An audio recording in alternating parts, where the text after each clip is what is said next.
Hi Pisces, and welcome to your weekly tarot reading. Thank you so much for joining me today. I hope that you're doing well.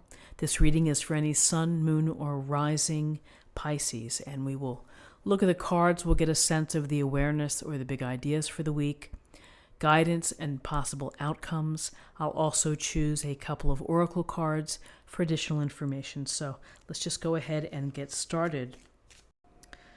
Okay, so we have the Hermit Major Arcana. We have the Emperor Major Arcana. Let's see if I can square that up.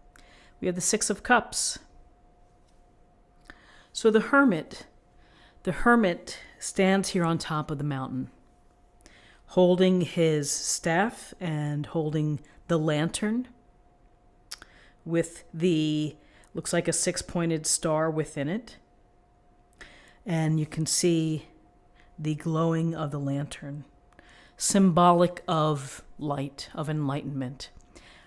Why do we see the Hermit? Well, the Hermit it's a suggestion, it's an encouragement.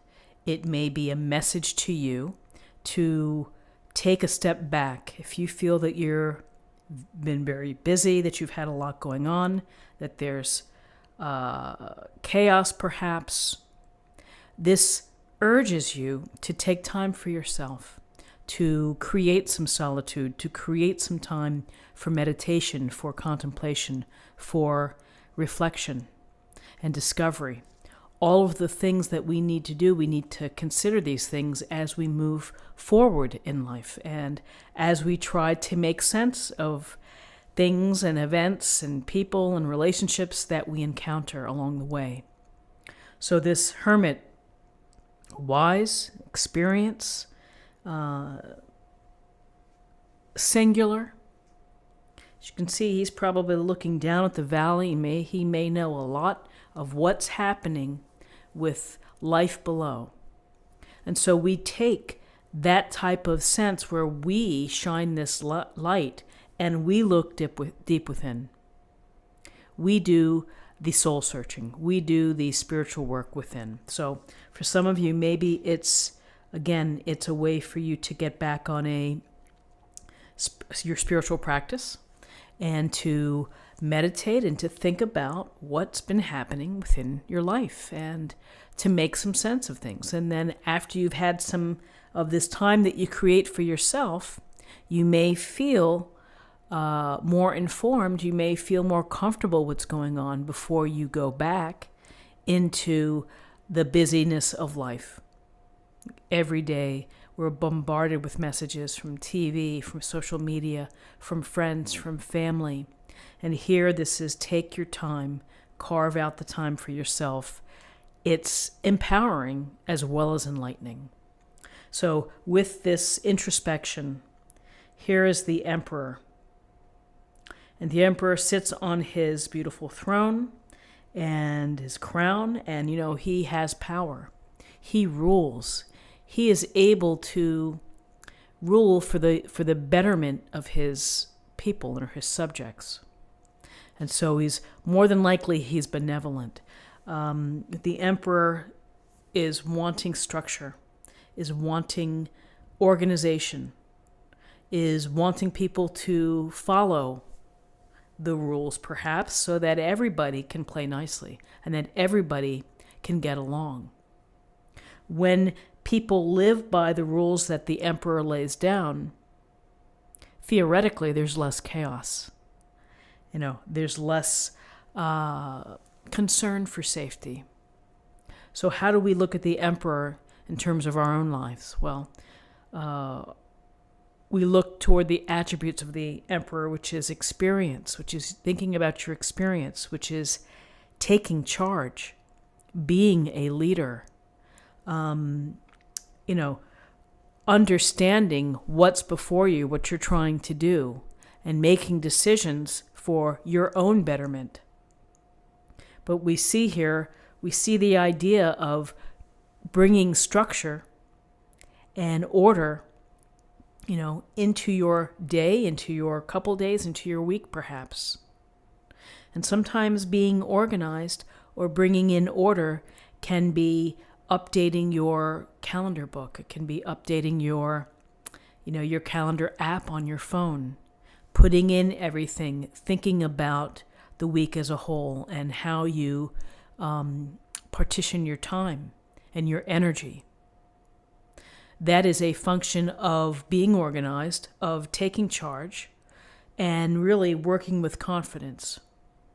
Now, the shadow side, perhaps, or the less dignified aspect of the Emperor would be that he can be rigid and inflexible.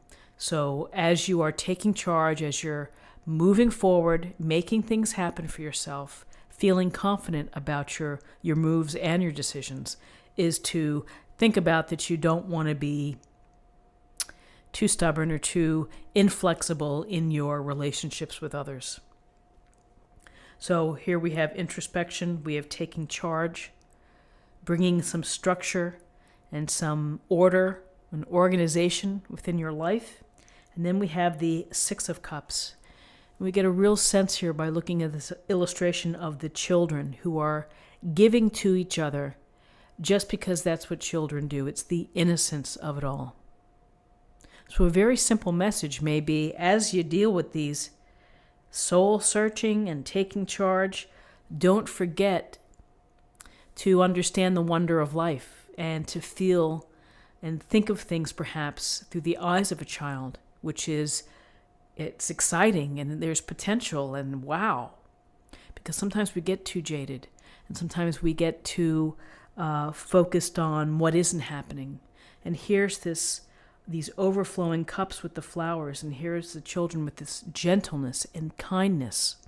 It really does bring us back to the idea of being kind for kind's sake, without an agenda, without an expectation, but to be loving, to be kind, to give a gift just for the heck of it, because you know it's going to put a smile on someone else's face.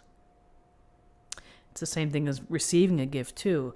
Who doesn't like to get a surprise gift, that it's totally unexpected? It's through the kindness of others. So a final word on the Six of Cups, which is, we also may think of nostalgia. We may think of times past that bring us comfort, that bring us happiness.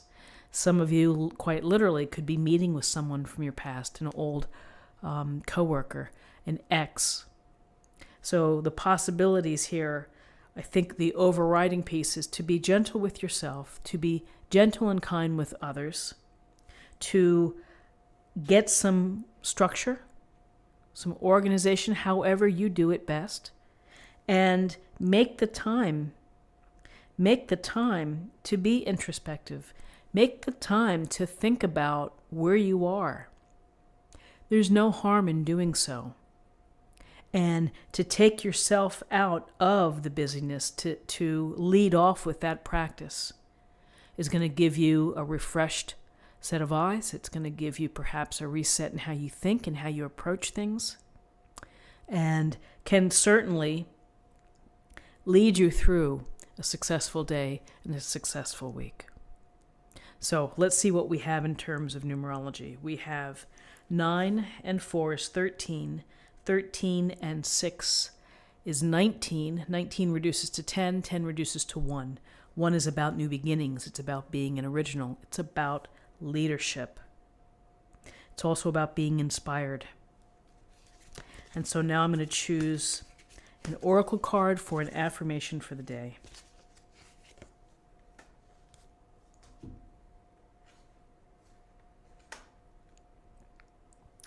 Relationship harmony. We angels are opening the hearts of everyone involved. Arguments and conflicts are being resolved now.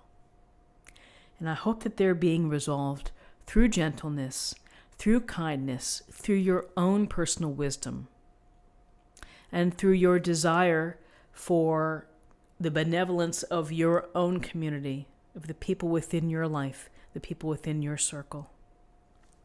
So my friends, this is what I have for you for the day. I hope that you found something helpful here with this reading.